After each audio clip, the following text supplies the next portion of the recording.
Kapapasok lang na balita, may aksidente sa panunukan ng Quezon Avenue at Senator Miriam Defensor Santiago Avenue sa Quezon City. Ang detalye sa unang balita live ni James Agustin. James! Nagtamo ng sugat sa kanang braso ang isang babaeng pedestrian matapos mabangga ng bus sa Quezon Avenue, corner Senator Miriam Defensor Santiago Avenue sa Quezon City. Mag-alas 6:30 ngayong umaga. Agad na nilapatan ng paunang lunas ng MMDA Rescue ang biktima.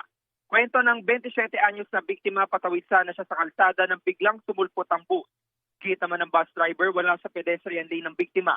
Galing ang bus sa Clark at pabalik niya sa Trinoma. Nagkaareglo naman ang dalawang panig at nangako ang bus driver na sasagutin ng gastusin sa pagpapagamot sa biktima. Alas 7 ng umaga na matanggal ang bus na nasangkot sa aksidente. Kaya muna ilitas mula rito sa Quezon City, ako po si James Agustin para sa GMA Integrated News.